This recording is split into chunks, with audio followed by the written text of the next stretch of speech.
Hello, my friends. I hope this video finds you well.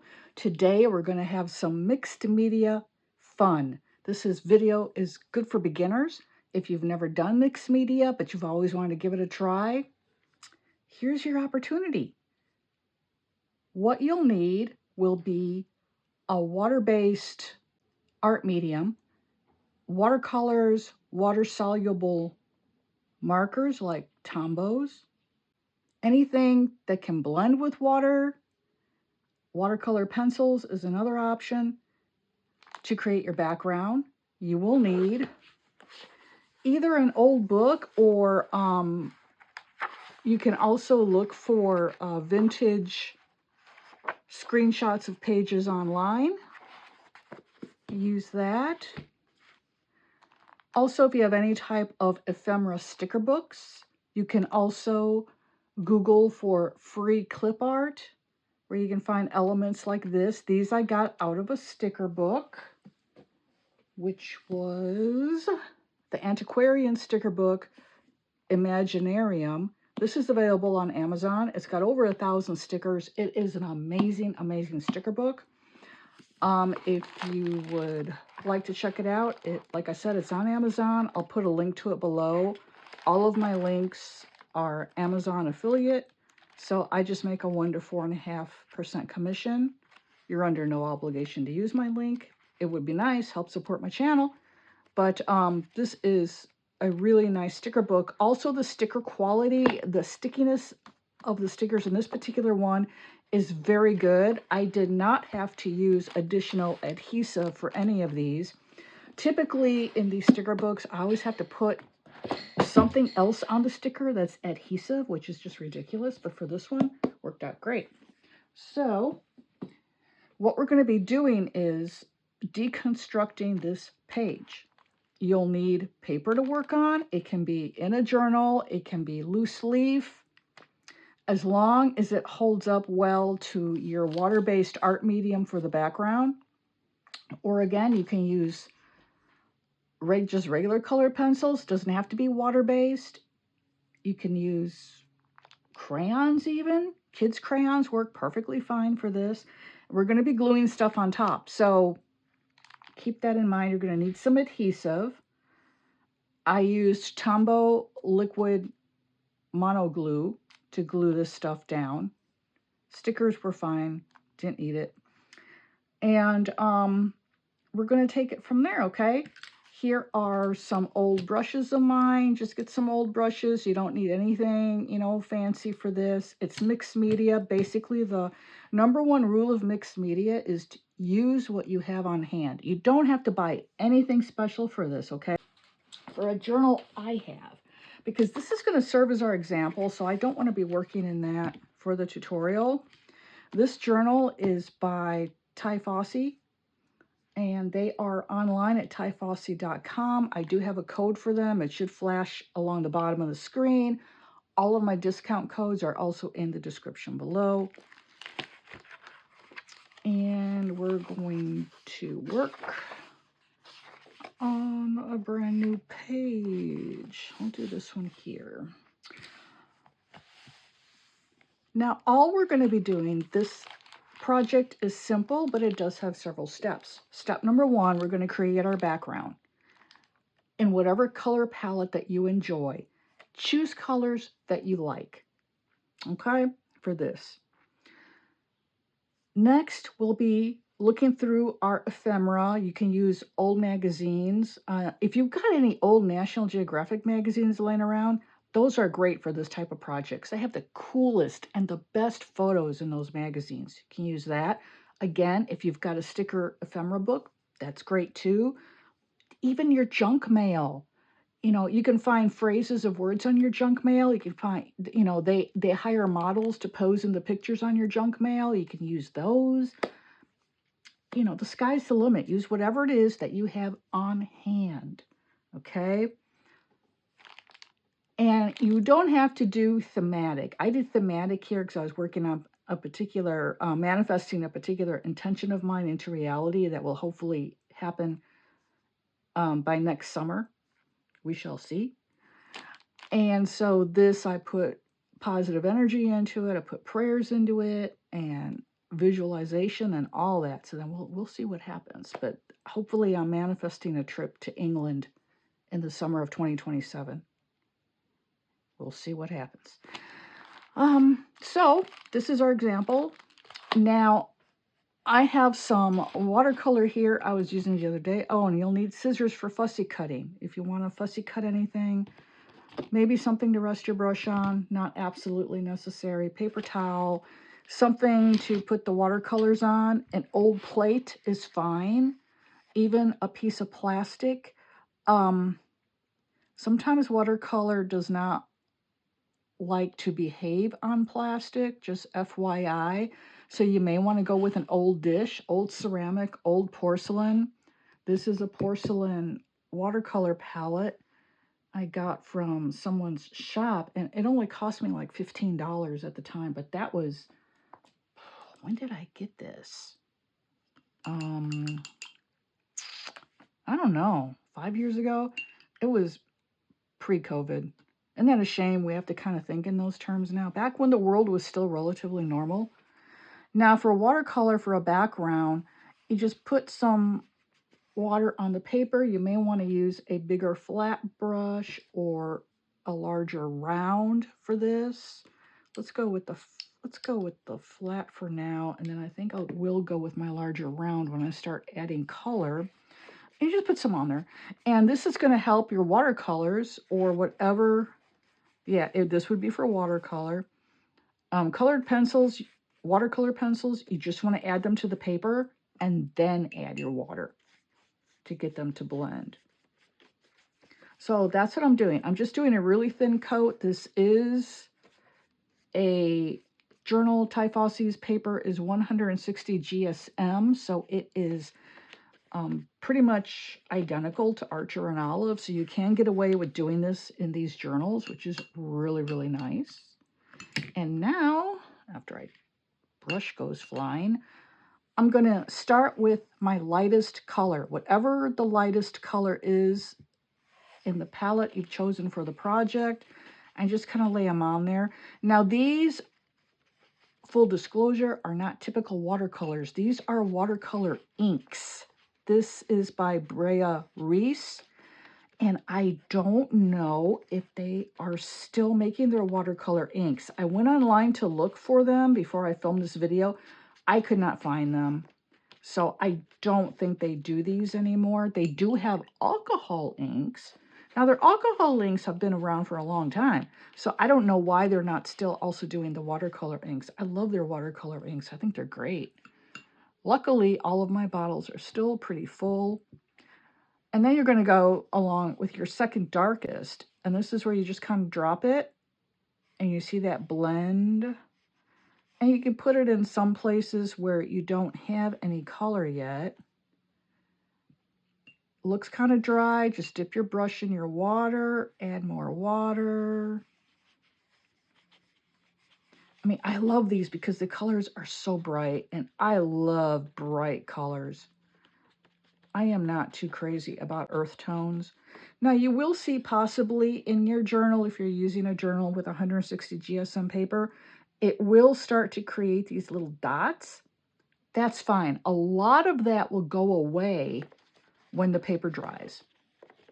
A lot of it. So I'm never too concerned about that. And this is going to be mixed media. Mixed media is meant to be messy. It's meant to be fun. And so those little specks the paper is making, of which I was well aware it would do that ahead of time because I've done watercolor in this journal before, it's just going to add more texture to your piece without you having to add any texture paste or anything else. Now this is a purple, and it's a really dark purple. It looks almost black, and I'm not sure it's going to want to blend too well on this paper. But you can kind of spread it out with the side of your brush. And all I'm doing is tapping. You see that? And you can see the shape of the bristles on the paper.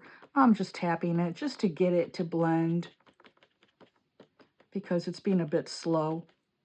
And it is super dark. I don't want it to really collect a great deal of it just in one spot. I'm going to wet my brush just a little bit more. I don't want to add a lot of water to this because I don't want to end up with a hole in my page. Yeah. Now remember, you're going to be putting ephemera on top of this. So if you're getting some ugly spots, you're going to cover it up with something. So don't worry about that, okay? Just go ahead and add your colors. I'm trying to think. I think this one, yeah, this one's a deep blue. So I don't want to make it look too dark. And I also want to get some of the colors I'm using to show up in their purest form, just pure pigment, no blending.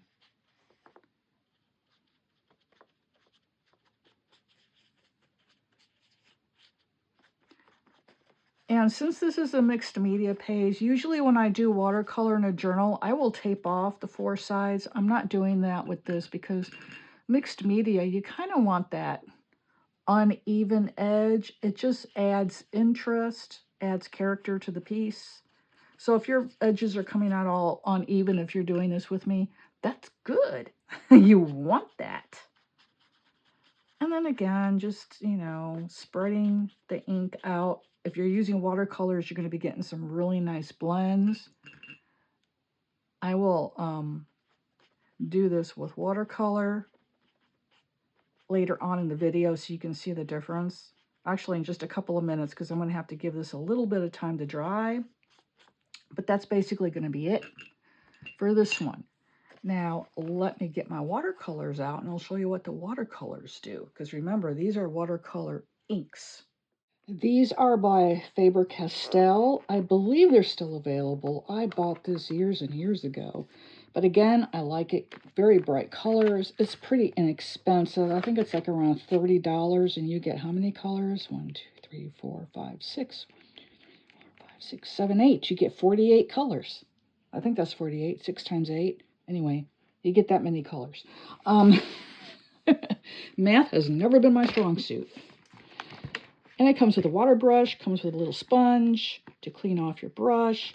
The water brush also has a plug, which is really cool because if you're going to go out and do some plein air painting outside somewhere, you just fill this with water, put your plug in it, it's good to go. And then when you go to attach the bristles, you gently pull the plug out, set it down in your tray, put your brush together and use it.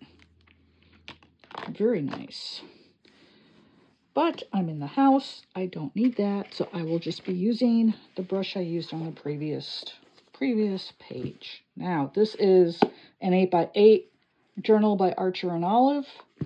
Again, it's 160 GSM.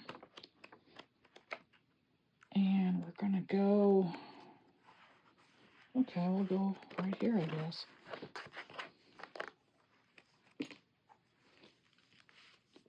I really like to tuck away the ribbons. I also prefer, okay, yeah, right here, to put a piece of scrap paper underneath. Let me turn around here and grab one right quick.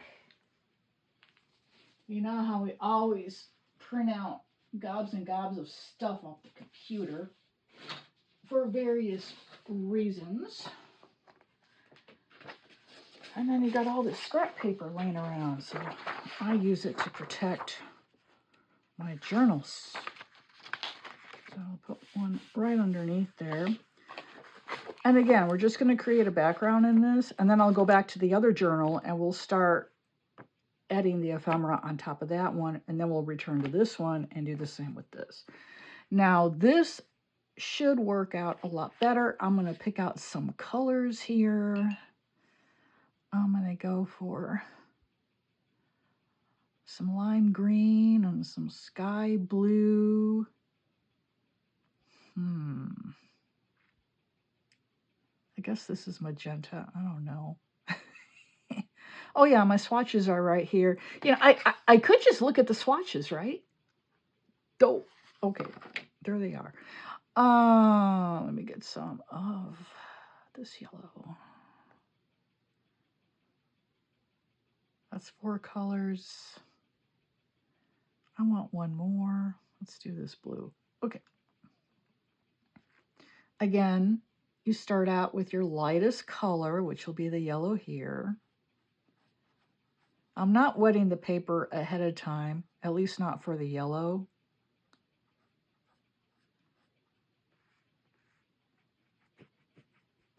Because I can always add it. And again, you're just tapping on the paper.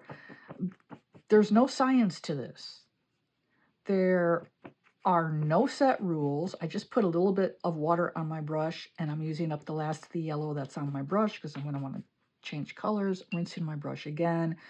Now I'm going to be adding some water here, just clean water, because the next color I'm going to want to get it to blend with that yellow. And we're going to go with the lime green. But you see how different the watercolors are from the watercolor ink?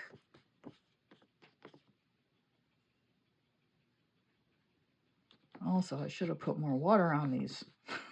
Oh well. And we're going to get some of the blue. Now this is just straight onto the paper. I did not put any water over here. And again, I don't care about the edges. If the edges bother you, you know, feel free to line them with washi tape. Washi tape works really well for that. Most brands will remain stuck to the paper despite the paint you're using.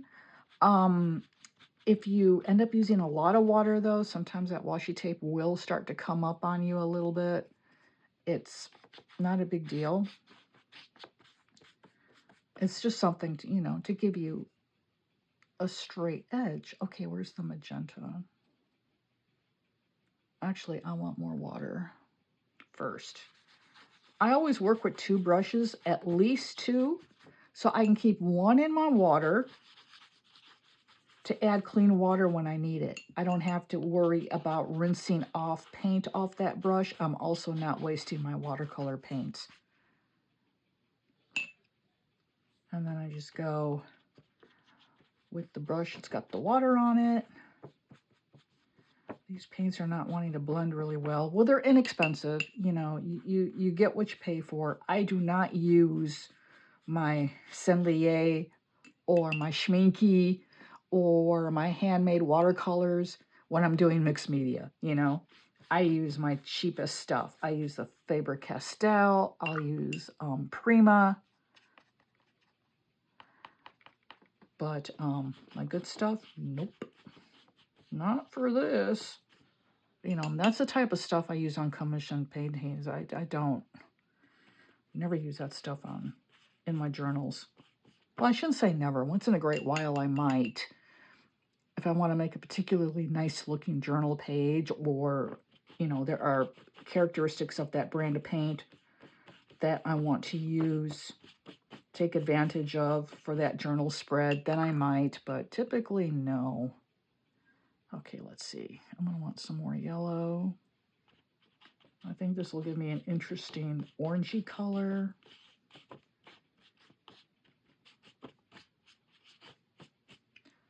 And again, we're going to be covering it up, so don't worry if yours is looking kind of nasty. You know, every art project has got its ugly phase. As I was saying, my husband, he's firing up the grill, so I got to go and prep the meat for the grill. I shall be back, and we shall continue this. I just wanted to add a little bit more color before I go downstairs. Kind of like a darker green down here, because it'll give me kind of a brownish color without having to use brown. At least I'm thinking it will. I never did pay attention with color theory. I just throw together what I think looks good. Let's see, maybe a duller red. Because I'm kind of getting an idea with this one to be, it's going to be kind of landscapey maybe.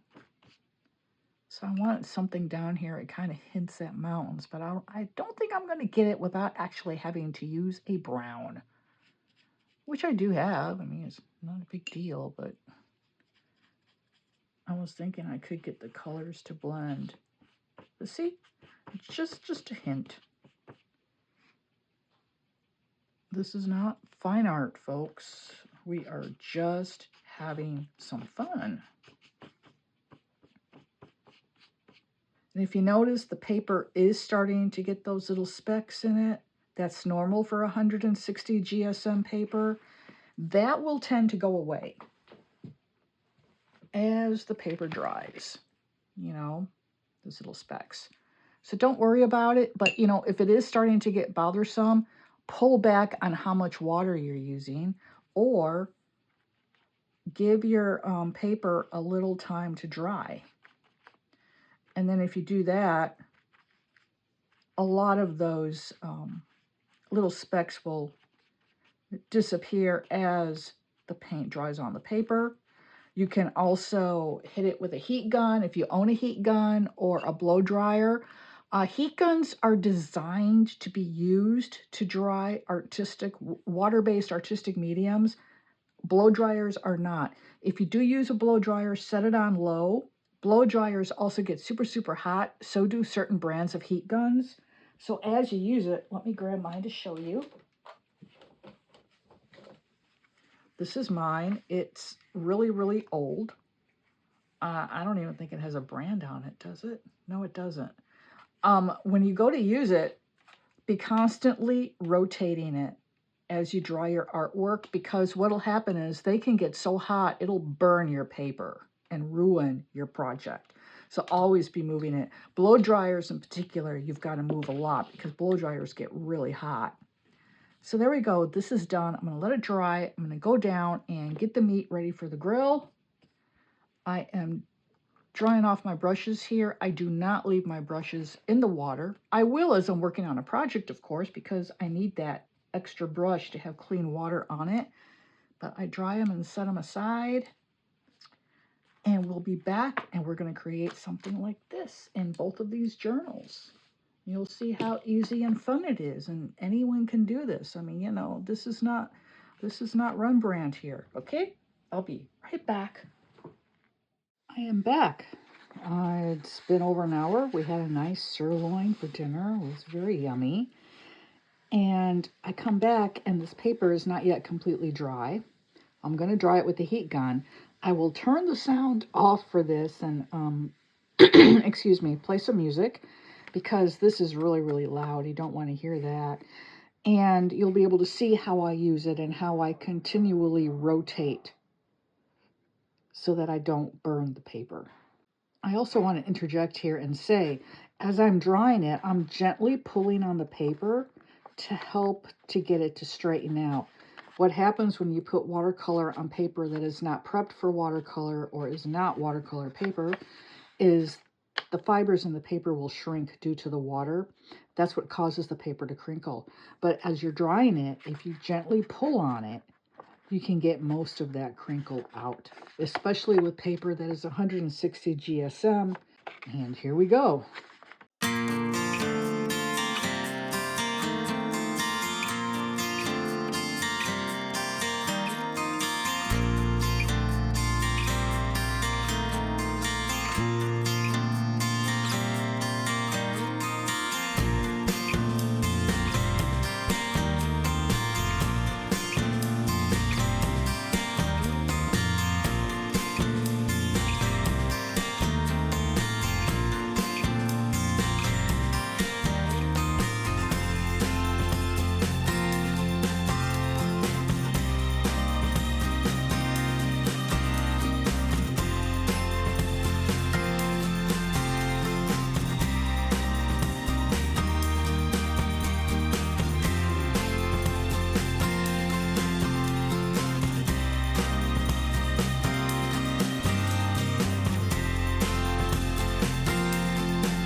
Here's another art tip. When drawing your paper, turn it over, dry it also on the reverse. That also helps to get the crinkles out. You can see now how this is laying much flatter, but you can see the crinkles still. So again, I'm going to do the same on the reverse side. Also on the reverse side, the paper still feels a little damp. Here I go again with the heat gun.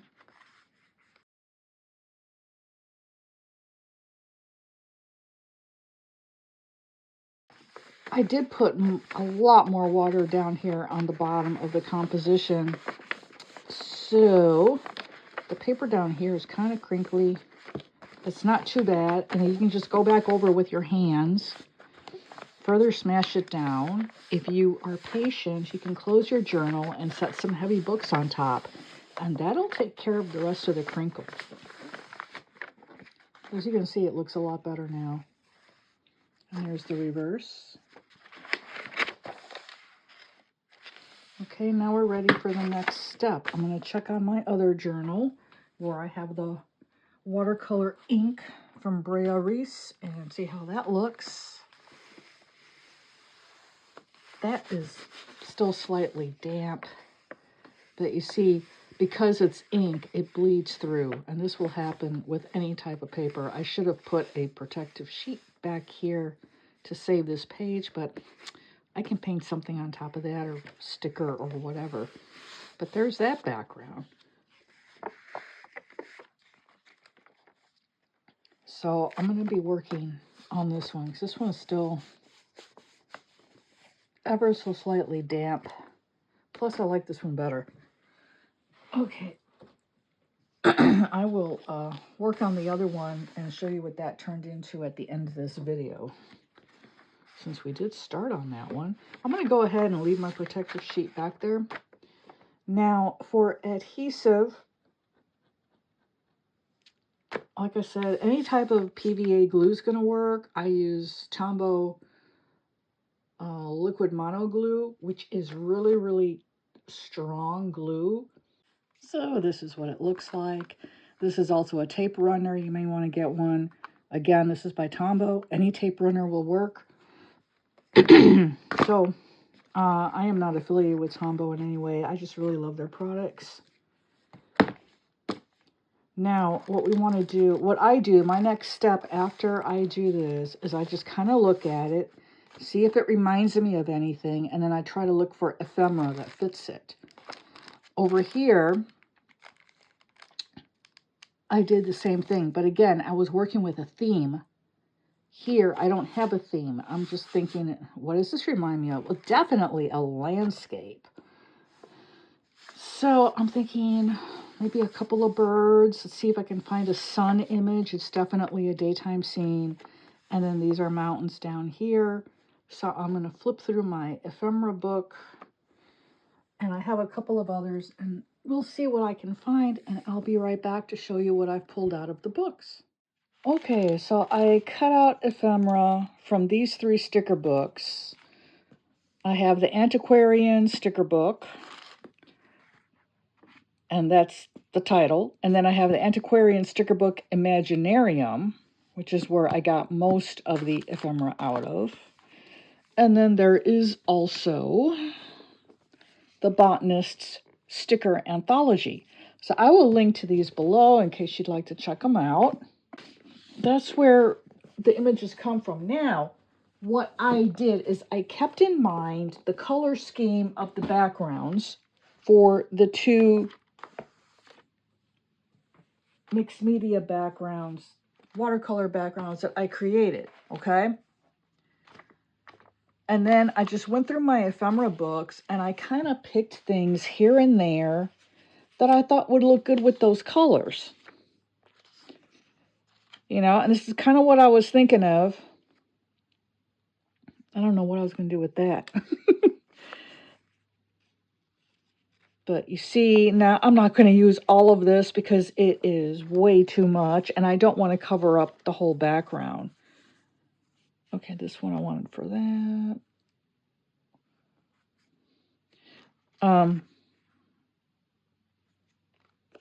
The green lady is out already. And that's what you do. Then you just start eliminating because you don't want to clutter your composition.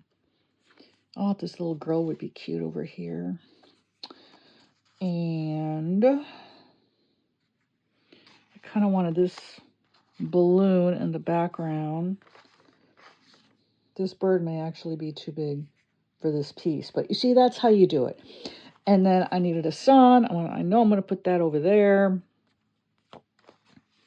And I kind of wanted something along the base here.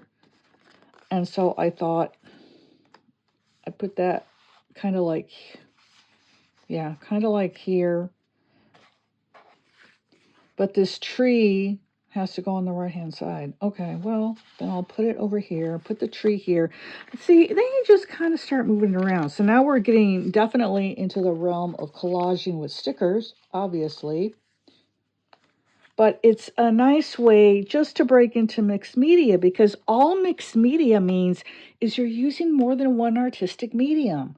So, you know, I've got watercolor here, I've got my stickers, and I've got some pens over here I'll be most likely using. I have got a Tombow number 977. I may use that to give the edges of my ephemera a distressed look, like what I did with the title of my page here. That's made with this marker. You can also use Distress Oxide or Distress Ink. These can be expensive. Tombows you can buy individually from any good art supply store. Like here in America, Michael's offers these open stock. You can get the exact colors you need.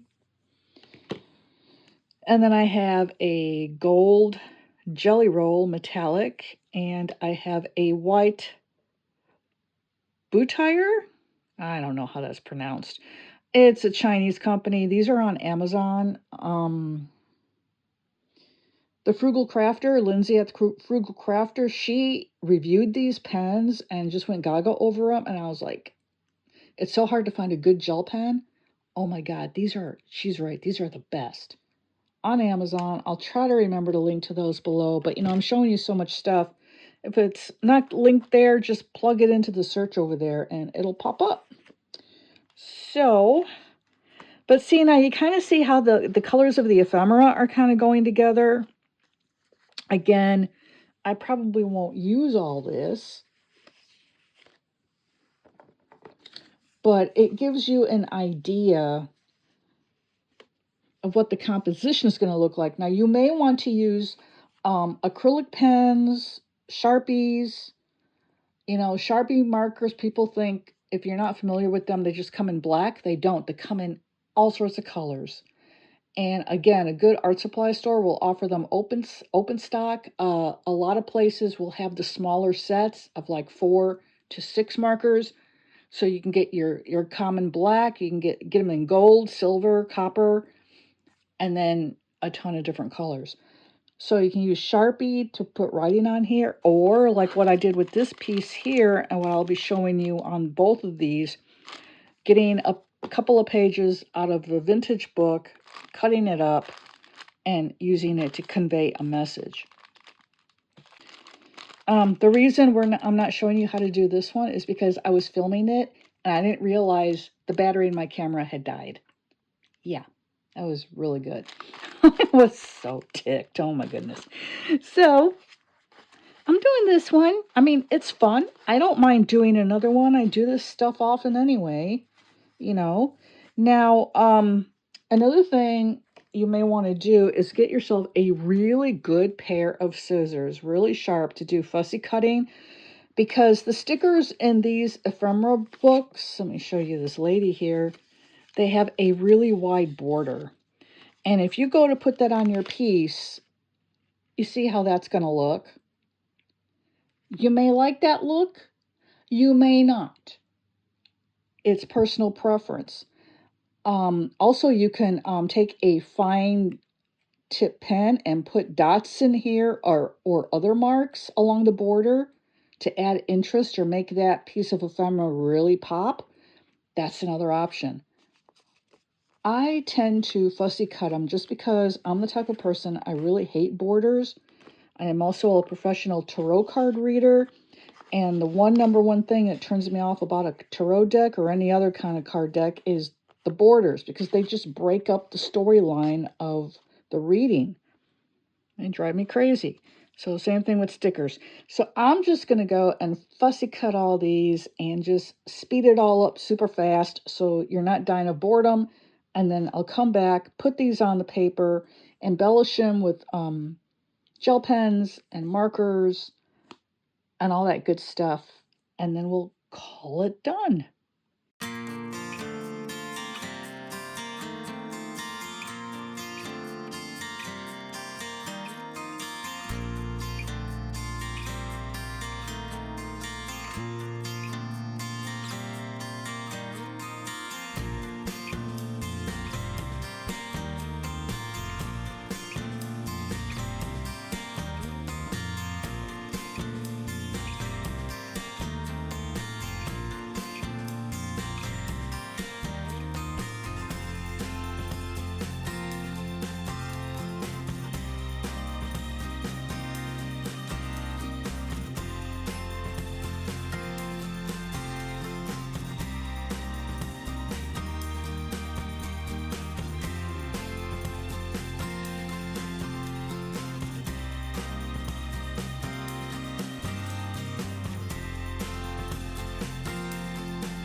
Now, when you're looking for vintage book pages or any other type of magazine pages, whatever,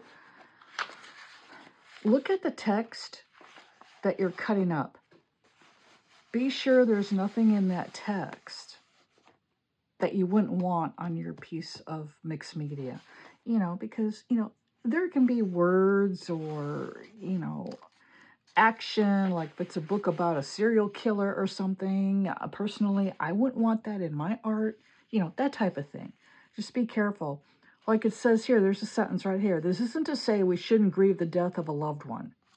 Okay, I don't want that part on my work of art, but you get the idea, right? So, and in case you're curious, this is a book by Sylvia Browne, Psychic, The Other Side and Back, A Psychic's Guide to Our World and Beyond. This was one of my mom's books. I myself never read it, but I'm just going to go through here and just carefully, pick out a page that doesn't seem to have any type of oh, exorcism. Yeah, that'd be a real good one. Nope. The dark side. No, okay, let's go to another chapter. And I'm only using this book because the pages are so yellowed. This is like the most yellowed book I have. And you can go to a resale shop, you can go to Goodwill, anywhere that sells old books, and you'll be able to find really yellowed pages. Also, you can get dictionaries there. And the dictionaries only are like $2 to $5. I mean, that's a steal. And then you can cut them up any way you want. Okay, this page looks good. I'll use this one.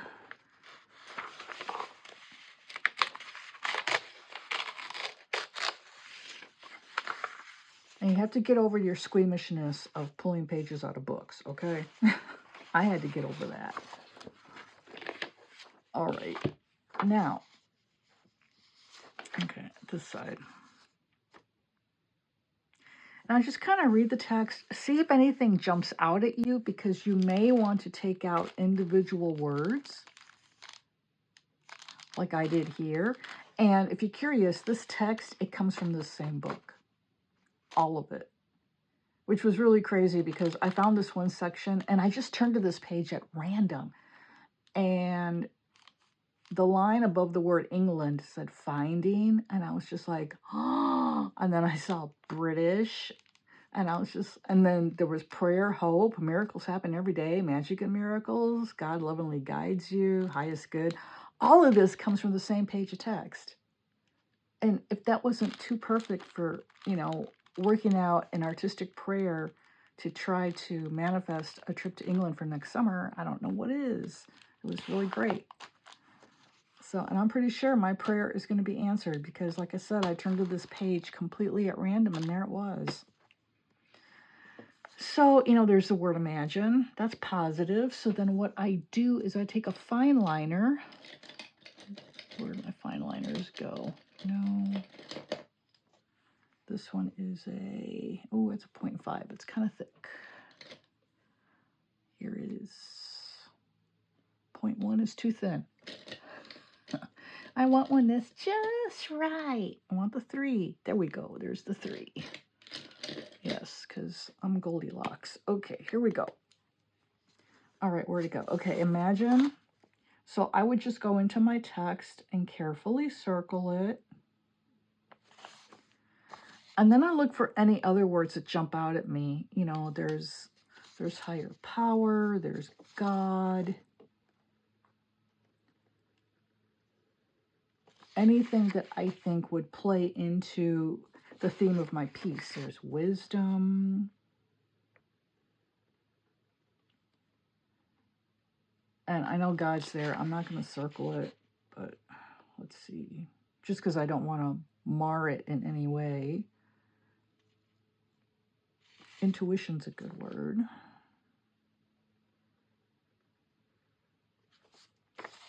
And so that's what you do. Lovely is a good one. Woman. Confident is a good word.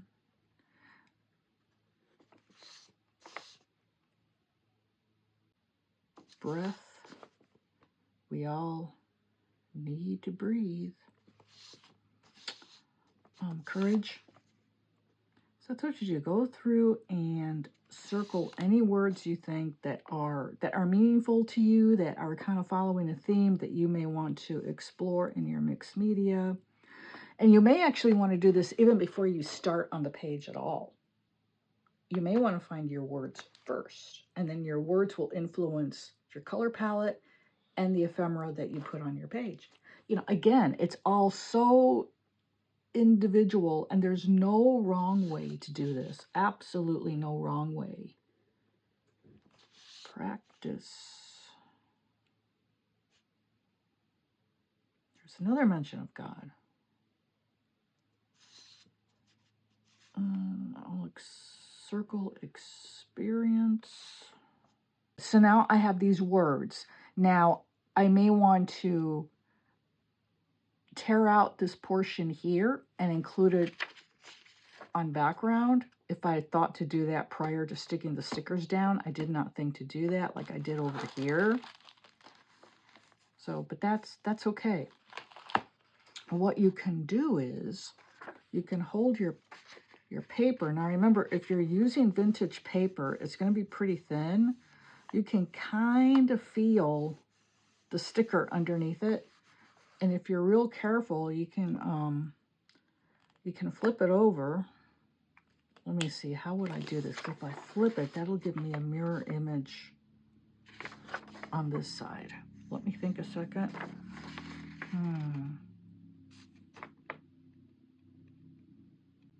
Because this is not loose leaf. If it were loose leaf, I would just take this and hold it up against a lit window. And then I'd be able to see the sticker through the paper. But you know what? I have got a light board. Let me go get it. This is my light board. I went to go plug it in. You see that?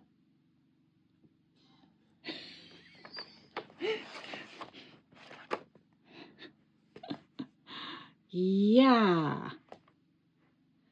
I have no clue. I blame my dog. Oh my gosh. I don't know if I have another plug that matches this. Oh, maybe my iPhone will work. Oh my gosh. Well, we're gonna give it a shot. I swear. Just another day in my life. Oh, let's see. I'll tilt it so you don't get blasted in case it does work. It's not gonna work. Oh, I cry.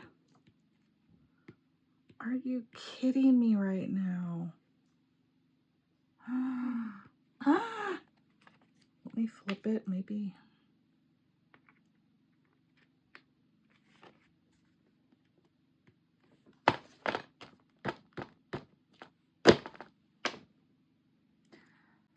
Okay, on the plus side, it wasn't very expensive. I think it only ran me like about 10 bucks on Temu, which I'm not using anymore. By the way, I won't order anything from them because of all the awful things I hear about them and Chinese child labor and all that crap. I haven't ordered anything from Temu in like, I don't know, a couple of years or something. Well, this is going in the trash now because it is useless. Thank you to my dog, Magic. Yeah, she's an Australian Shepherd. And she is, they have a reputation for getting destructive because they get bored. They're very high energy dogs. She's really good about not destroying stuff. That's the first thing I have found in like maybe the last 4 years that she may have wrecked for me. But I have another light board, so let me go get it. Okay, I just literally spent 90 minutes to find this, and I can't find the wire. On the plus side, ta-da! Can you tell it's lit? You probably can't tell it's lit, but it is lit. See, there we go.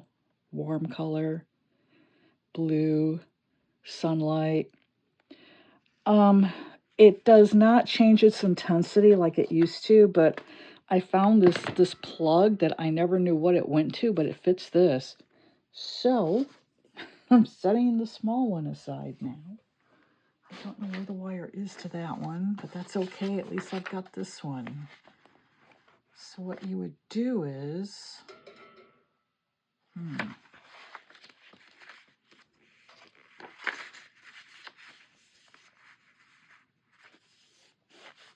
well, that still doesn't work. I can see the paint. I can't really see the sticker because for some reason,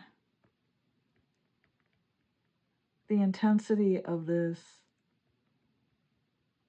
is not changing, just the color. So, and it's really weak.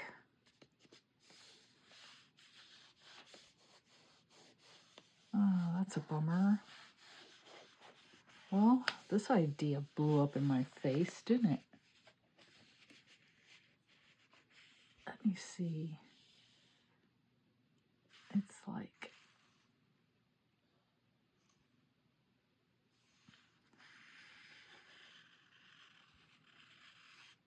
I think it's like this.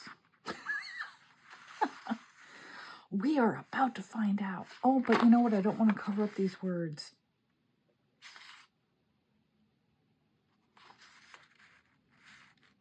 Yeah, this is what happens when you do your project while you're watching a movie, because you know you're going to be doing a voiceover for all the fussy cutting, which took like, I don't know, probably another hour. You see how much work goes into these videos? It's all enjoyable though. I love doing this stuff. Well,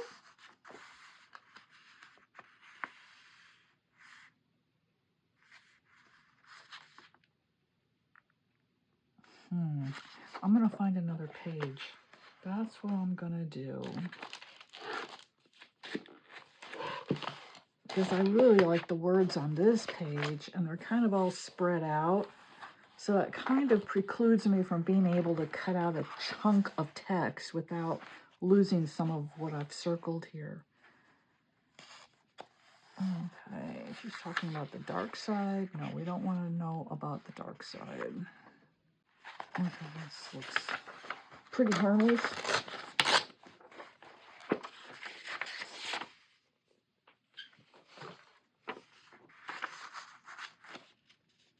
I'm going to turn off my light for a second. It's going to get dark. That's why I couldn't see what I was doing. Okay.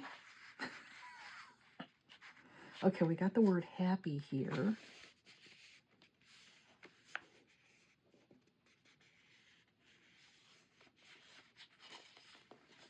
And then I'm just going to kind of...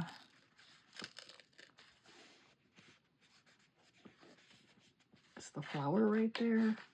Oh, no, it's right here. Okay.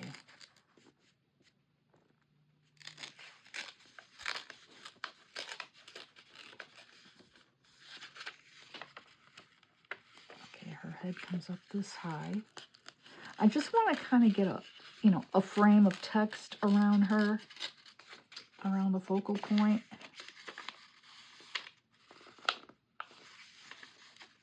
And if it's too big, I can always cut it down. Oh, poo. I forgot the flowers there. Oh, well. Okay, so now I've got this.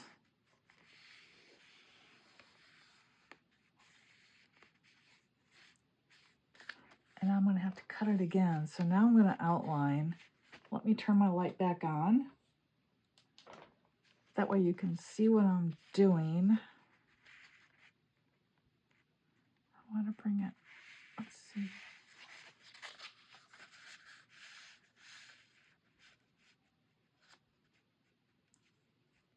Yeah, that'll be good.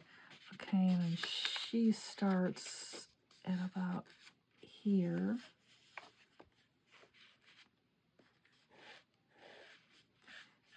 And then I'm just going to go over it lightly with my pencil so I know about where to tear it,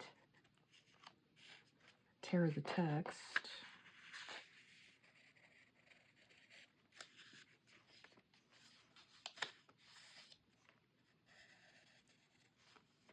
It's going to be like that.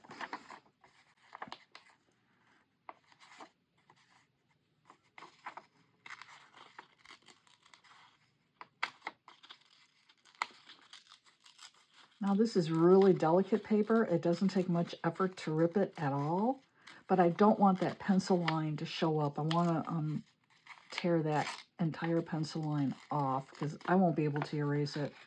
I try to erase it and that's just going to mar the paper.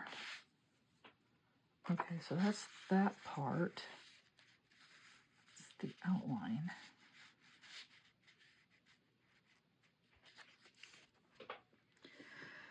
This is turning out to be much more difficult than I thought.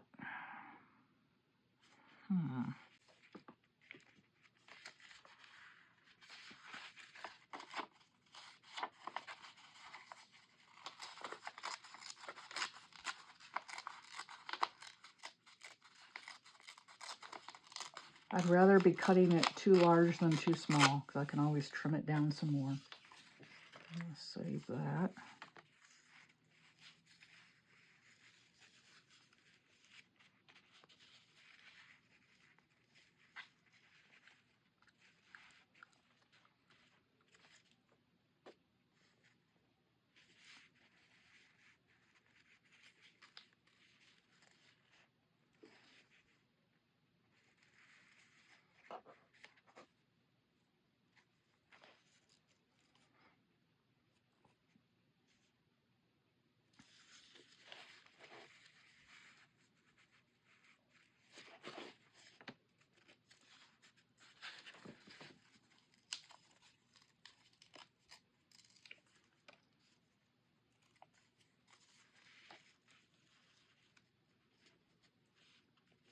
Okay, see, there's the flower.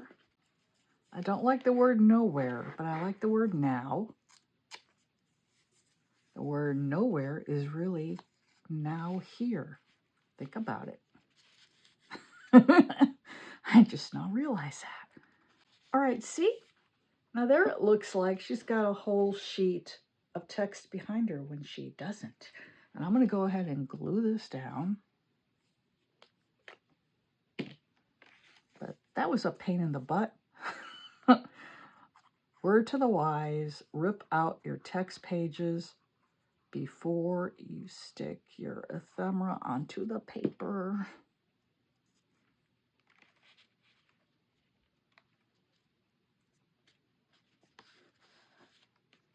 There.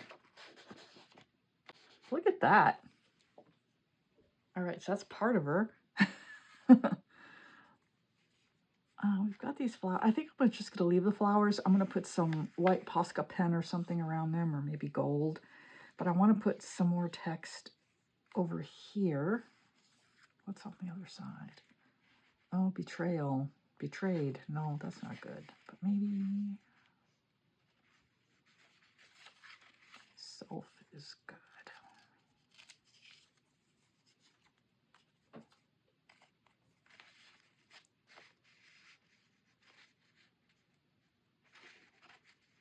And then you just keep cutting it down until you get it to fit.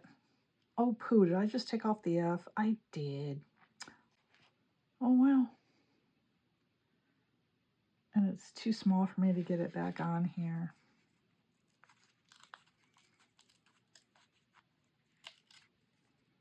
Such is life.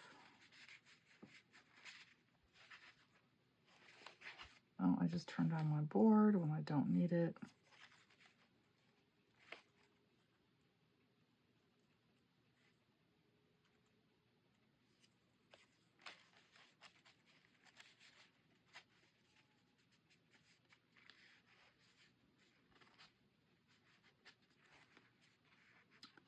Okay, I'm going to glue that down.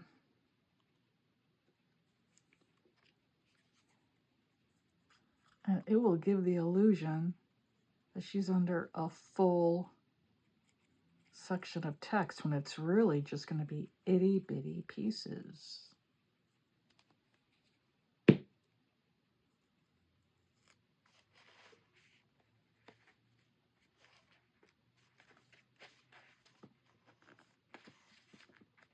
It would help to get it straight. There. Oh! Oh my gosh. Okay, and then I'm gonna put some white outline here to balance with the white that's gonna go over here. And I want just a little bit of text over here.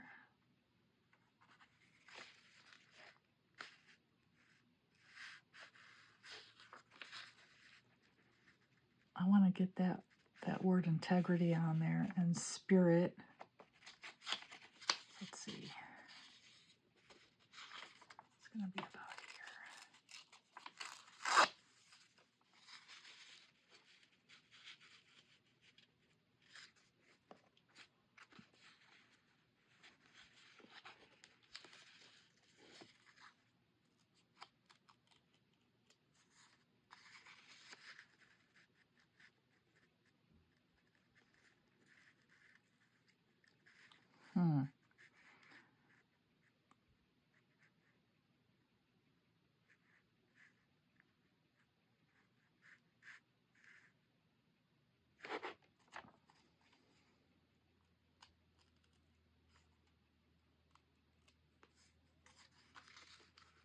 Sorry if I'm not talking. I'm just really, really concentrating right now. And it's hard to do this and talk at the same time. Oh my goodness.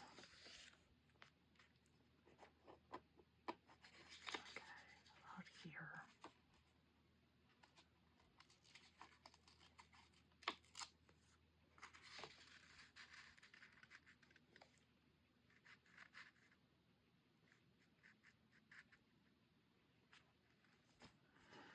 Okay, it's not perfect, but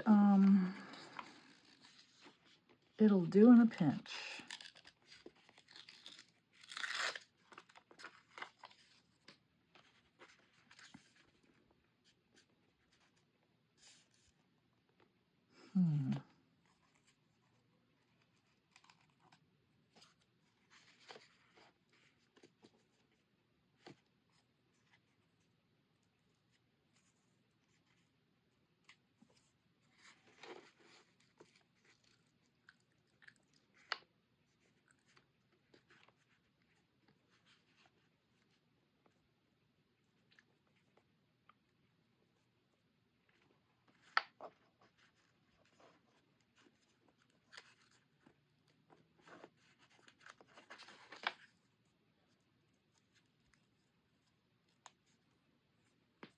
All right, get the glue. You see, when you majorly screw up like this and mix media, there's always a way to fix it. Don't think your piece is ruined just because you made a major boo-boo like I did. I didn't think my piece was ruined. I immediately thought, how can I find a way to fix this?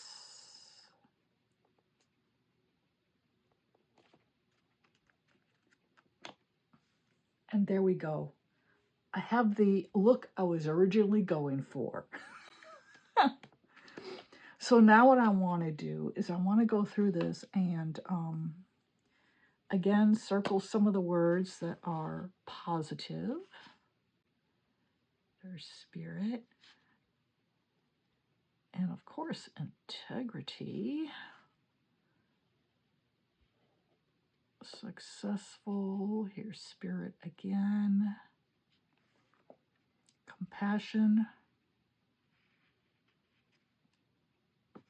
Marriage. Our marriage.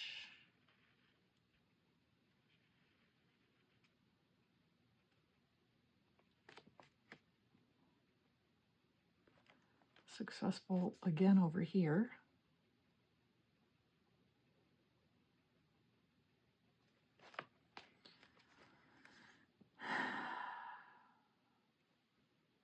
You. Okay. So you see how encircling words that mean something to you, you get a message. And somehow, some way, that message is going to work with the ephemera. I don't know how this works. It always works out for me like that. So I'm hoping it works out for you as well. Again, you saw me. I just pulled a page totally at random. I just made sure it didn't say anything, you know, that I wouldn't want in my artwork. And that's it. Now, some of these sticker books, and I wish I could have remembered what book these came out of. Some of them don't have much sticky to them. And you will have to use an adhesive. It could be too that I just got a bum book, but I think 2 of them are like that. And you know, when you're only spending like, you see this one's coming up now too, when you're only spending like $15 to like $19 on them on Amazon, I mean, you can't expect the Taj Mahal of stickers, you know? Especially when there's like 1,000 images in a book. So sometimes you have to improvise.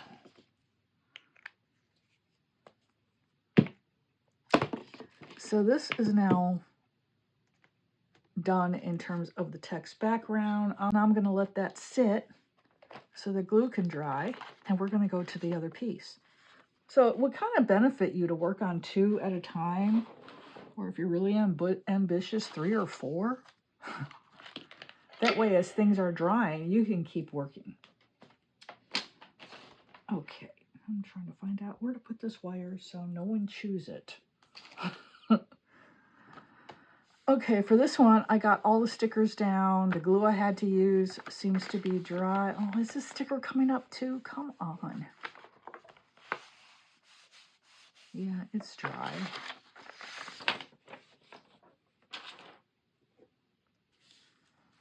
All right.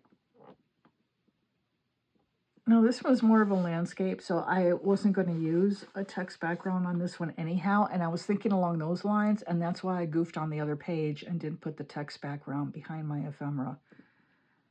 So, but this page, I didn't want any, because what I'm going to do is I'm going to go in with my fine liners. This is the 3, yeah.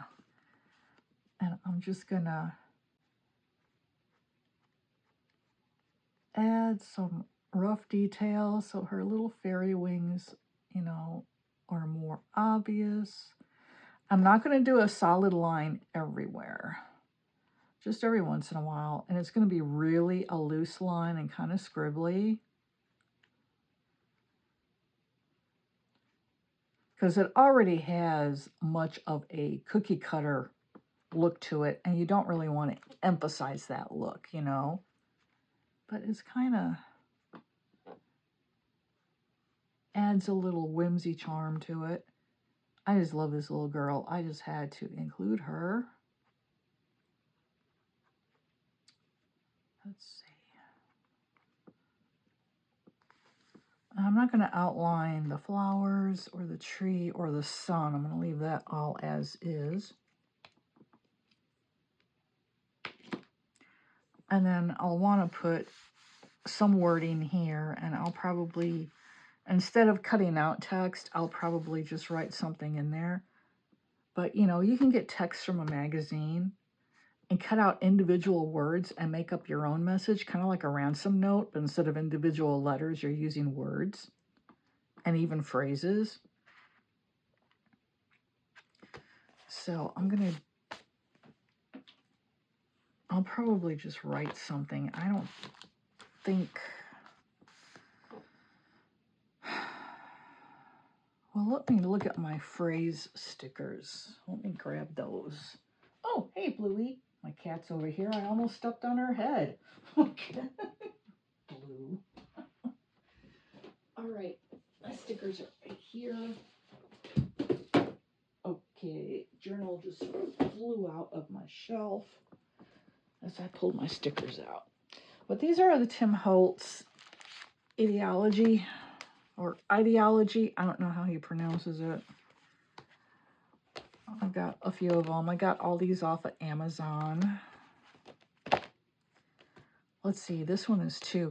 They made a mistake. I got these from 2 different sellers, and one of the sellers sent me 2 copies of the Snarky and Pertinent, and I was like, yes. So let's see, which one was I using? I don't want to do a snarky one for this one, I don't think. These are white, black, and gold, and then these are, of course, vintage looking, and these are black and white. So what kind of look do I want? First of all, I decide on the look before I even start to look at the phrases, because once you start to thumb through these things, it takes a while. And I will put that on fast forward, so you're not sitting here for an hour like I'm going to be sitting here for an hour trying to figure out the perfect phrase to put over here. Already, I don't like this look. It would compete with the sun image. So it's going to be one of these. It's going to be this one. See, I eliminated 3 sticker books of phrases just like that. And that's how you got to do it. And you got to make your decisions fast, on a dime. You don't want to sit here and work on this all day. It's not the type of project to do that for. You know, it's just, you're just having some fun, just killing some time and expressing yourself creatively. Then you go through and read every single phrase and try to narrow it down to about the perfect 5 or 10, and then from there get it down to 1 or 2, and then stick it on your page. All right, 30 minutes later, and I found these phrases. This doesn't mean I'm going to use all of them, but I have the air is full of sunlight, brightly shine, The flowers appear on the earth. She stood her ground. The summer sun shines. She was a strange little girl. I definitely want to use she was a strange little girl because I was a strange little girl, at least in other people's opinions. My teachers and kids at school all thought I was kind of weird. I'm going to cut this down, and don't be afraid to cut up your phrases to get them to fit into your mixed media piece better.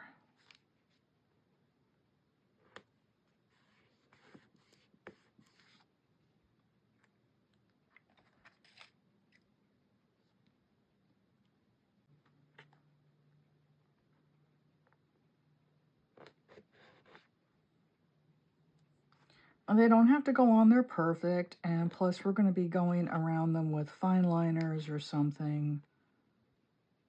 Maybe a jelly roll, something to make the text pop a little bit. And she was a strange little girl. I wonder if this will fit on the forehead. Just about. I'm going to trim it down as far as I can without taking off part of a letter.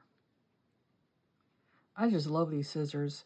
I nearly stab myself every single time I use them, but I really love them. I'm going to cut off that period. I don't need it.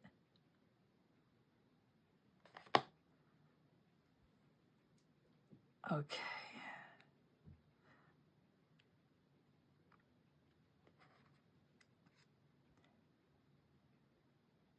Oh my gosh, come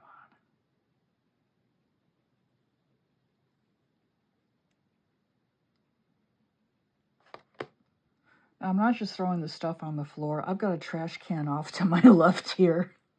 Although sometimes I do throw stuff on the floor, but you know, I pick it up eventually. Whoa. Oh, don't turn on me. Oh, okay, where'd that go? Here it is.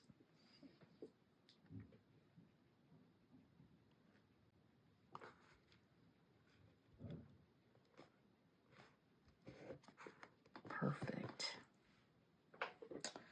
All right. Okay, where'd the rest of them go? I've got the air is full of sunlight. I'm not going to use that because I've already got, well, I don't know, I might. The flowers appear on the earth. She stood her ground. The summer sun shines. Definitely want to say something about the flowers.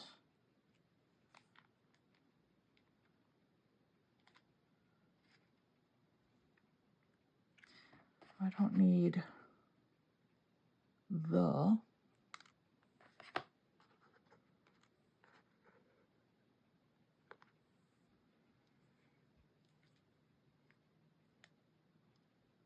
And again, I don't need the period. Oh no, it's a semicolon. Don't need that either. Oh no. Okay, there we go. All right, flowers appear on the earth.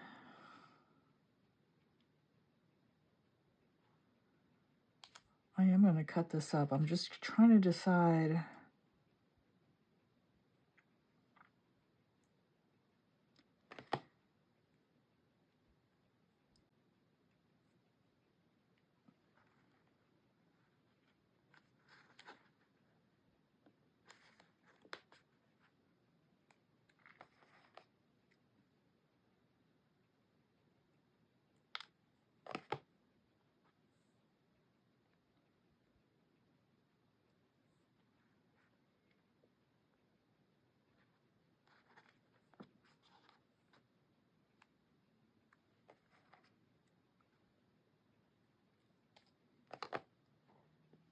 Okay, come on, don't stick to my table. Thank you. Yes, Bluey, what do you want? She's over here pawing my leg. Oops, too far over.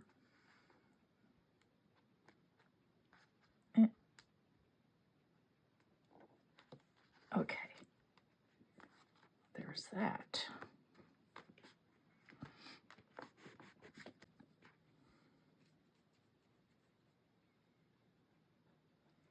All right, where'd my, okay, it's right here. She stood her ground, the summer sun shines, and the air is full of sunlight. Okay, I'm not going to use she stood her ground. Air is full of sunlight. I like that.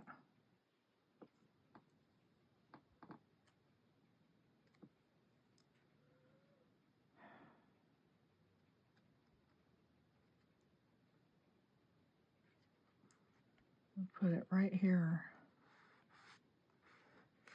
And again, I'm going to add some embellishing around that with pens or something. And that's going to be it. I'm not going to use these two. I'll have to fit them back into the sticker book later. So there's the text for this.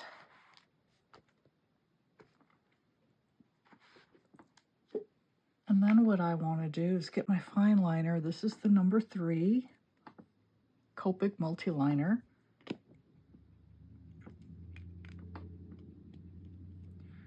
And I'm just going to draw, again, some broken lines and some dashes. It doesn't have to be perfect. You're just doing this to add some character to it, you know? And I'm going to get my white gel pen here.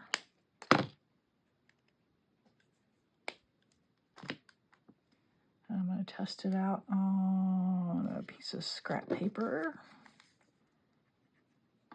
I want to make sure it's clean. I was using this against a watercolor background, and since watercolor remains water soluble even when it's on your paper, this type of pen will activate the watercolor, so it'll get tinted. So that's why I'm making sure it's clean.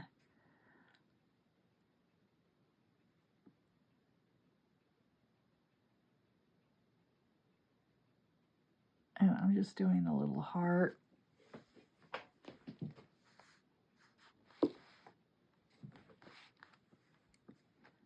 And I will probably outline that with something.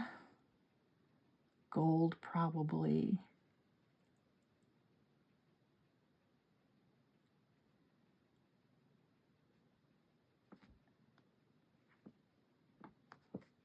Underlined the word sunlight. It's not showing up too well.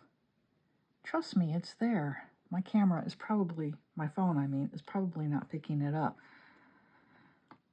Okay. Then you got to decide, do you want to follow the same style for the other text blocks, or do you want to do something different? I would do the same style just because it brings cohesiveness to your piece, and it's going to help to kind of pull it together. So I start here on the right-hand side. I'll do the same thing, just some wonky, dashy outlines. And I always start on the right because I'm lefty. And us lefties are infamous for smudging stuff. Okay, so those are now wonkily outlined, wonkily. I just create my own vocabulary on the fly here. And I'm going to do another heart here. This one will show up better against the brown background.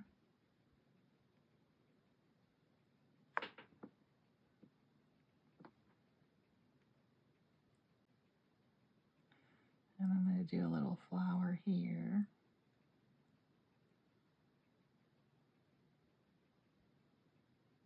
Doodle.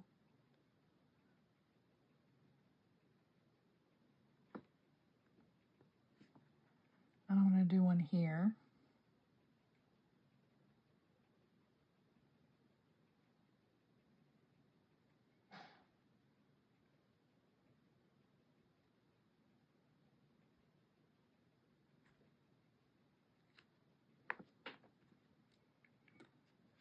Okay, and this is going to have some dots. I just love these pens. They are so awesome. And they are completely opaque. You see that? They are blotting out that Copic liner behind them.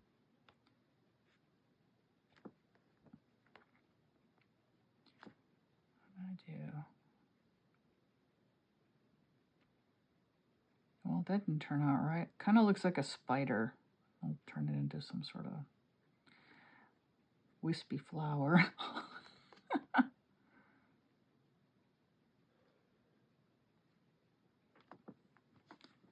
And there we go with that. Make sure again the tip is remaining clean.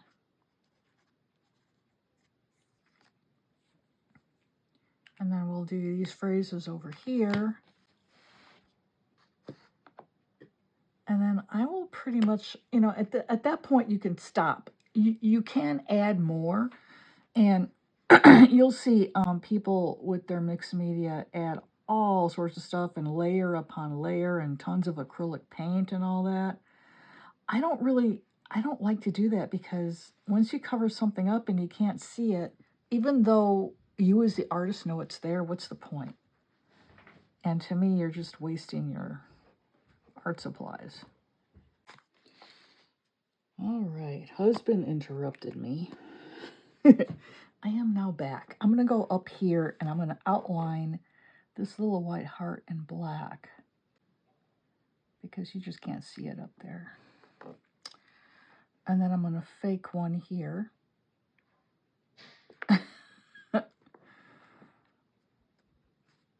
Okay, and now over here, where's my white pen? And I need to find my gold gel pen, because I want to outline the tree in gold. I think that would be pretty. Again, I'm just going to do some random white dots. And I mean, look at this ink. It just obliterates the Copic. That's so awesome.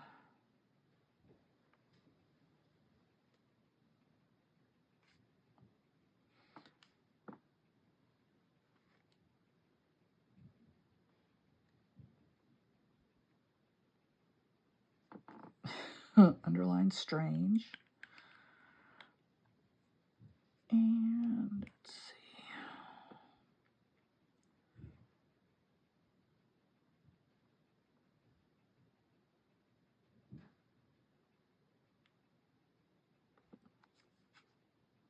I do just one flower over there. That's our garage door. Please excuse it. My husband just never understands that garage door is loud as heck. And my studio is right over the garage, so that's why it sounds like there's an earthquake happening or something. Okay, let's see. I need my gold pen. Do I have it? Nope. Let me find it. Okay, now I'm going to outline the tree with a Jelly Roll metallic in gold. I do not know the nib size of this pen, but I'm just going to go around and give it a gold border all the way around.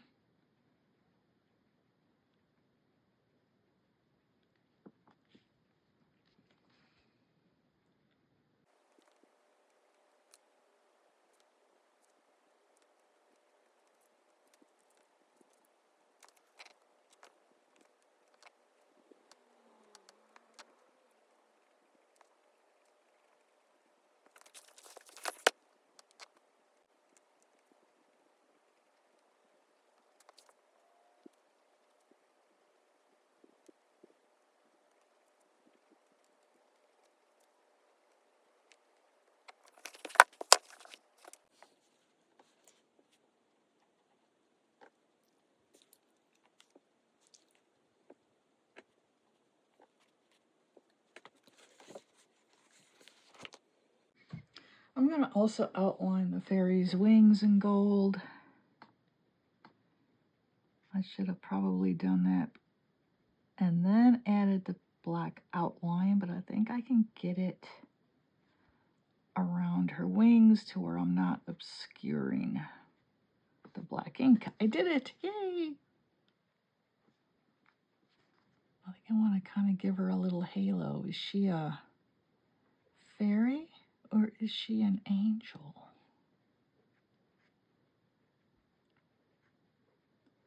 You decide. The viewer decides.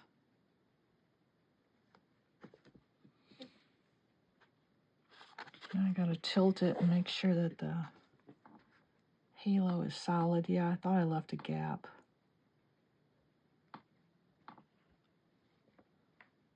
There.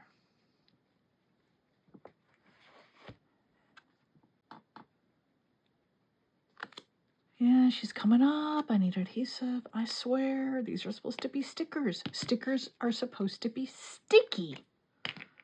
Oh my gosh. Ooh, she's coming up pretty bad here.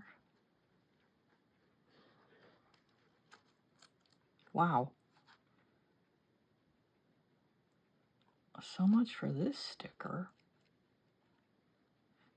She just keeps coming off the page here.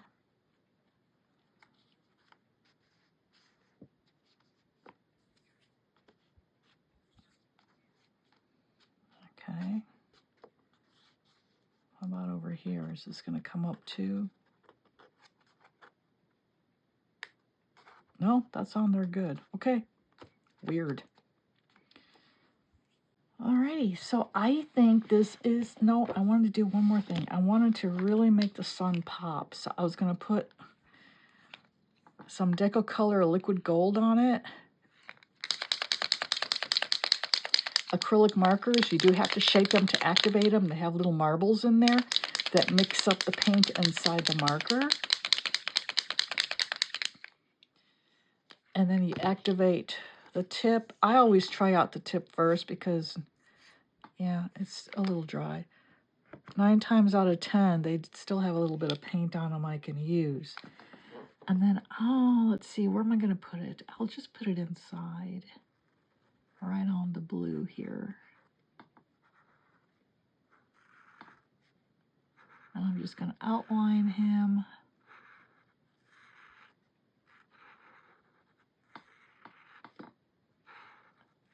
And then I'm going to call this one done. And then we'll take a look at the other one and finish that one up. What I'm going to be doing, I have realized my videos for my channel run long. I am going to be cutting them up into shorter videos and uploading them as new videos. So you'll have the long version and the short versions. And I'll go through into the description of the long versions and will post the links for the short versions.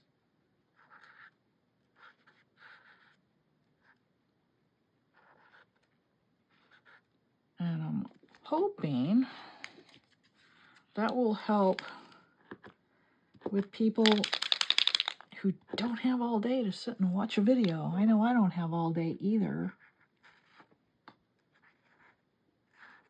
I mean, the prime video length is like 15 minutes. Yeah, try doing this in 15 minutes. Even on, you know, even by speeding it up, you're not going to get through this in 15 minutes. But I hope those of you who are watching the whole thing, first of all, thank you so very, very much for that. I hope you're enjoying it and finding the video to be calming and soothing. And I hope that I give you some good ideas of what you can do in your own journals. But this piece is now done. And then what I do is I take my fine liner and I date it.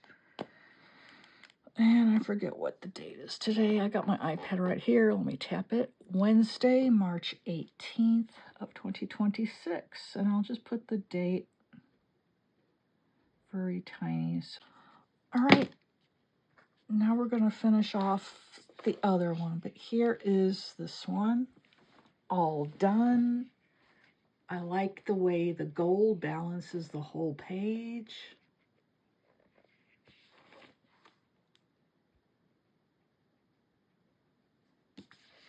But there's this one. Done. Again, this is an Archer and Olive notebook, and my affiliate code for 10% off at archerandolive.com is below in the description. I very much appreciate your support. Let me see where I can set this where I'm not going to get dog or cat hair all over it. Ha ha ha. And here is the other page. Now for this one, over here I was circling words. And what I want to do now is tear those words out and glue them down on the page.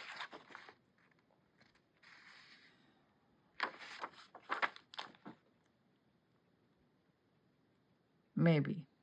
No, I think first what I want to do is do some stars. Since we've got a bird here and it looks all celestial, I'm going to do some stars. I just realized I'm developing a Texan accent. I don't like it. I'm originally from Illinois. I don't like living in Texas. It is like, I'm in Houston and they're really conservative here. And no offense to anyone who's conservative, but it just kind of drives me crazy. And I'm just taking my gel pen.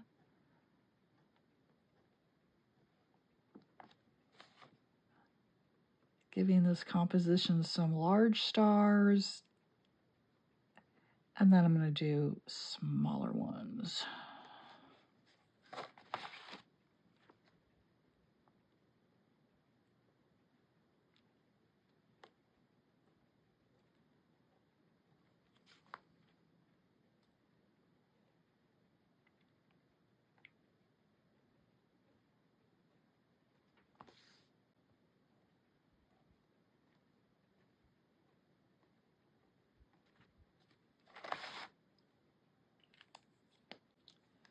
All right, where's my white? Now this may pick up the watercolor ink. I don't know if, I think these things do remain water soluble.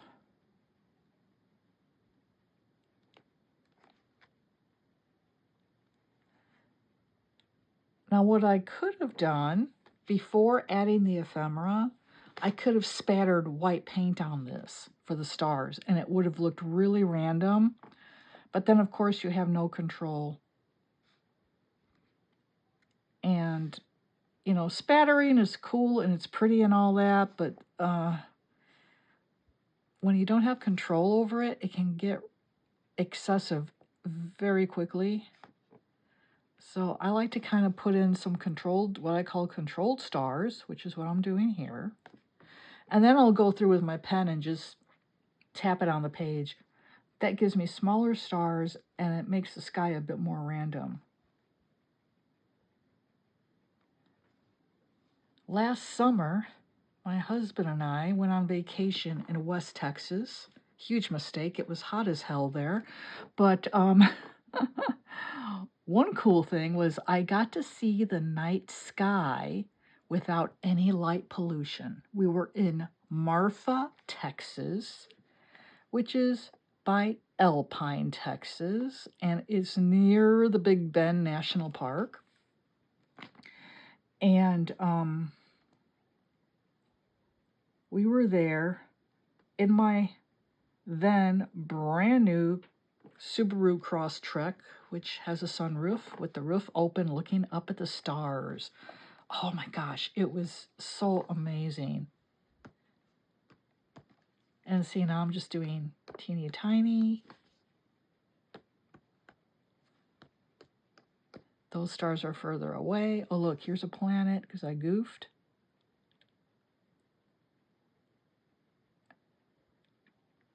There we go, the edge of a planet. Or maybe it's a moon. Oh yeah, let's do a moon. Yay! Okay. But yeah, and we were in Marfa because there's a phenomena there called the Marfa lights. They don't always appear, and they're visible mainly on this cattle herder's ranch. along the horizon line, and they're just these weird lights that appear randomly. And there is a highway back through there, but these are not car lights. That's been debunked, that theory. And these lights have been seen since the time of the Native Americans. So before any Europeans reached America and before there was any electricity. No one knows what causes them. There's a theory, it's some sort of barometric atmospheric phenomena. But what was interesting on the night we went to see them, first of all, like I said, they don't appear every night. But the night that we went, as I was taking pictures of them, because they did appear for us, and we were really lucky. My mother-in-law told me later on, they only appear like a few times a year. We had no idea. We thought we'd just be able to go see them, you know, but it turned out that way. And in one of my pictures, you can see an orb. And then in other pictures where I zoomed in on the Marfa lights, you know, blew up the picture after I, you know, took it, because I was only taking them with my iPhone 15. They look like orbs. They look like spirit orbs. And I think maybe that's what they are. I don't know. But then again, January of 2025, and it was exactly January the 18th, because I looked at the file on my phone to see the date. I saw a UAP, unidentified aerial phenomena, from my backyard. And we live 45 minutes from NASA. So I just assumed, oh, it's something NASA just launched, or it's a satellite, or, you know, whatever. Well, it came back the next night. And the night after that, all at around 7:30 at night. And so here I am filming it, you know, going, what in the heck is this? And then I didn't see it again. Fast forward a year, okay, to the day. It was the 18th. I was watching the Bears in the playoffs, because I'm originally from the Chicago area. And I let my dog out to do her thing. And it's, again, right around 7:30. And I look in that part of the sky. It's there again. And so I start filming it. It was the weirdest thing. But if you want to see more about that, check out my channel, True Tales of the Paranormal, if you're into paranormal stuff. Because I have got over 50 videos over there now. And they are all 100% true.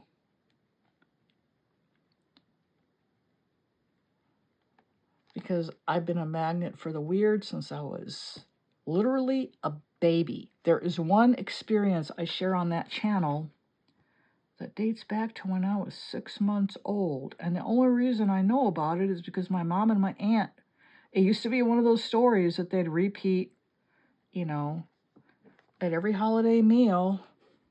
Oh, you remember the time when JFK was assassinated? Of course, no one ever forgets that if you were alive at that time. Scarred a generation. That's when it happened. And I was only 6 months, and I was in my crib. So that's a true story. Check it out on my channel, True Tales of the Paranormal. And maybe give me a subscribe over there, too. I'm going to outline this bird. I'm going to do him... Well, I don't think the white is going to show up against this yellow. Yeah, it's not going to really show up. I'll use the gold. Yeah, there we go. And then I'm going to glue a few of those words on here now that I've done the background. And then this piece will also be finished. I hope that you're enjoying watching my process. I hope the video isn't too long. I hope some of you are still here watching. And if you are, please drop a bird emoji in the comments below to let me know you've made it this far into the video. I would appreciate knowing. It also helps me with my analytics and to figure out if I should still do super long videos or if I should really focus on filming shorter videos or just chopping these up into shorter videos. That would help me so much, and I would really appreciate it. And I'm going to do a little gold around her head, because I've got words here like spirit and integrity. You know, this represents someone who acts from a place of integrity and has what I would call a refined spirit. So there we go. A little bit of gold just to give her a little bit of punch there. And now I'm going to go back to my words. And this paper is so brittle, I can just like take my nail and start a rip in it. And tear right around this word. Hopefully not tear into the word God. There we go. Look at that. Yay. There's one. Higher power. Definitely got to use that one.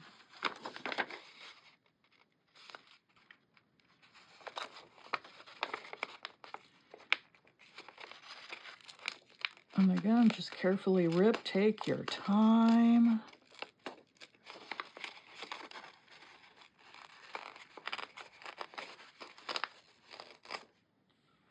There's higher power.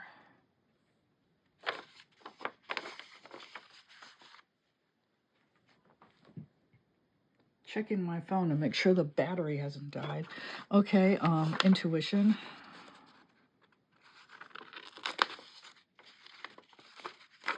You know, everyone's intuitive. Everyone. That's our birthright. Our intuition is our connection to God or to the divine, whichever terminology you prefer, or the universe.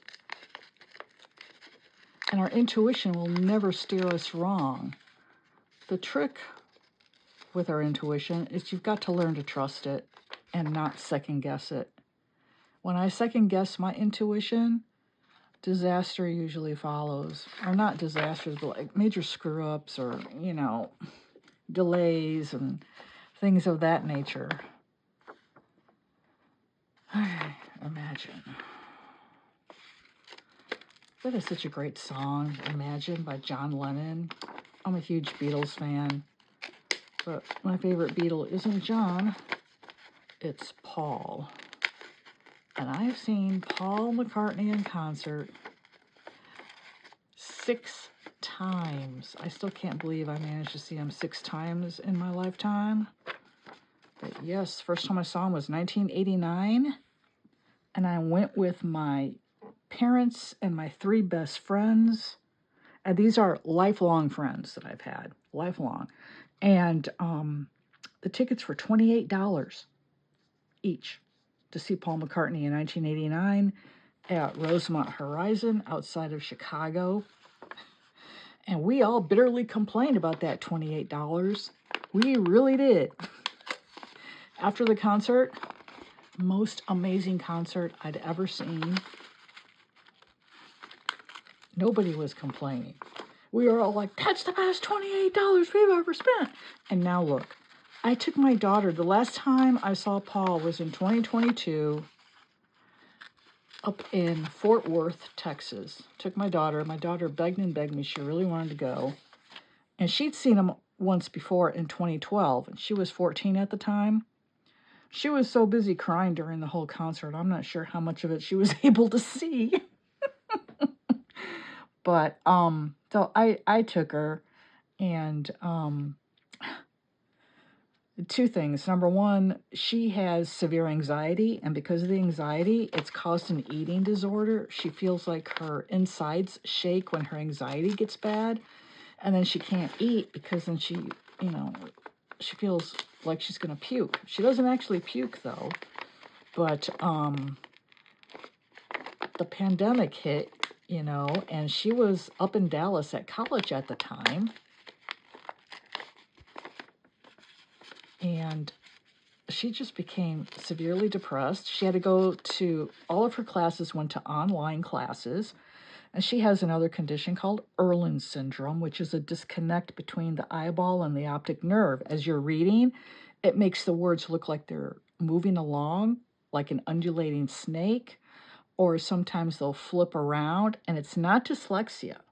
It's something different, and the words will just move. And she had compensated for that all these years, maintained an A average, so we never knew until she started with the anxiety and insomnia. It all hit when she reached puberty.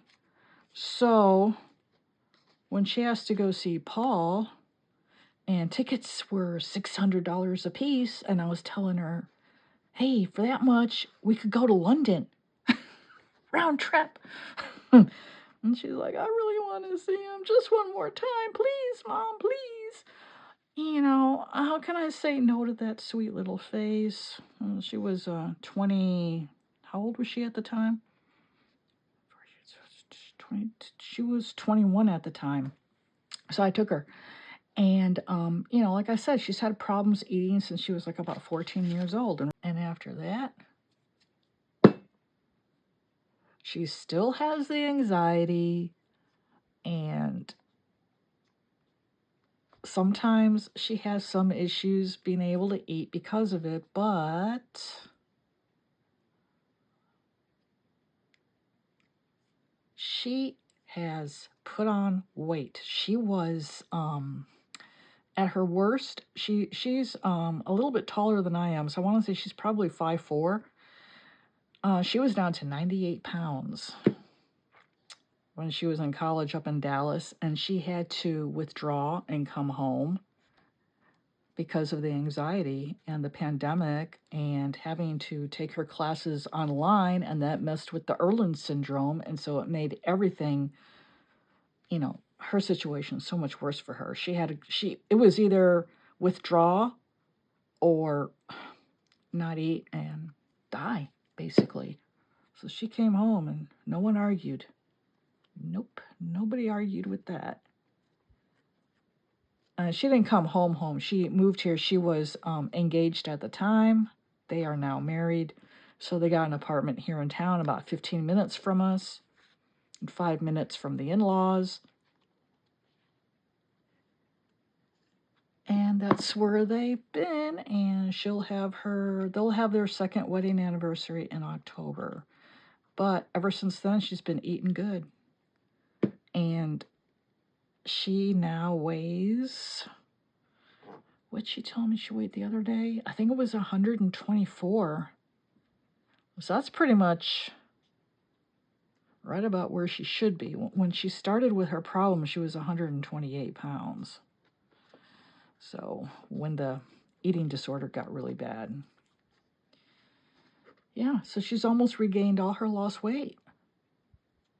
So we are really proud of her. And she has decided, she was going to college to learn graphic design. And since that didn't work out, she is now a freelance artist and a card reader, like her mom. Can you believe it? I still can't believe it. And she makes more money than I do. Her business, she runs it all through Twitter, through X. I can't stand it over there. I just find it way too toxic. So I stay away, but she deals with it, and she has a bunch of clients and everything, and they keep her busy. So we're proud of how well she's doing now, but it was a long haul. It really was. But that concert was a major turning point for her. So I'm fond of saying, yeah, that concert may have cost as much as 2 round-trip tickets to London, but guess what? Best money I've ever spent. To see her turn to me after the concert was over with the biggest smile on her face, and that poor girl had not smiled in, I don't know how long, at least not in my presence. That, to me, was worth the $1,400 with fees and gas and hotel room that concert cost me. Oh, it was so worth it. So after that, now I say the best money I have ever spent was $1,400 to see Paul in 2022. You know, that crazy man wants to tour again. He says he's going to have another U.S. tour. I'm like, how old is he now? Let's see, I'm 63. No, I'm not 63. How old am I? I'm 62. He's 83. I mean, come on. But, you know, he enjoys it. He likes being out with his fans. And I'm sure the high he gets from the energy from the crowd just cannot compare to anything, you know? So, more power to him, but I won't ever go see him again because I doubt, first of all, I don't think his voice is not holding up well, unfortunately. He still sounded really good when we saw him. The night that we saw him, he, no, do I want gold or, oh, I want to do white.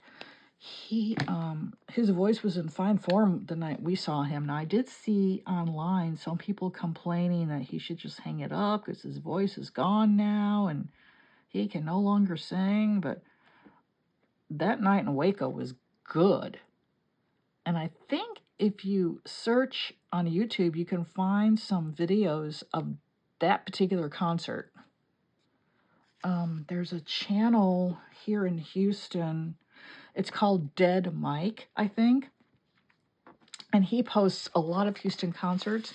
Well, I think he was up in Waco because I think some of these videos are on his channel.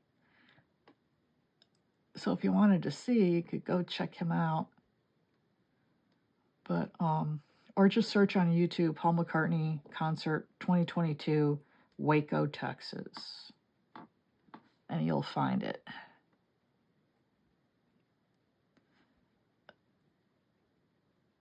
But yeah, the smile on my daughter's face, you know,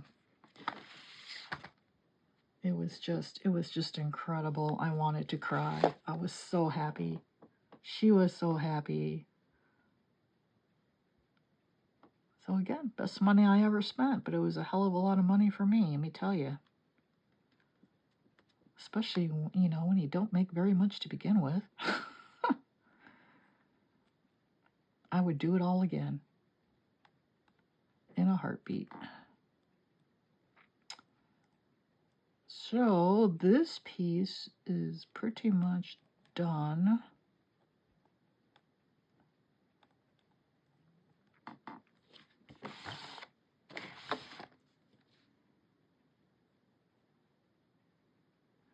And I don't think I'm going to do anything else to it. Yeah, that's it. So I hope you've enjoyed my video. Again, I'm sorry it's like 5 hours long, but of course I'm going to edit it down. But it literally is, before I edit it, 5 hours. I've been working on these 2 pages, but I've so much enjoyed it. Thank you for the opportunity to have some fun with you today. I hope you had fun watching this. I hope you learned something. Let me know in the comments below what you thought. And I am 𝗫𝗫 𝗫𝗃𝗃, the Positive Vibes artist, wishing you a blessed day ahead.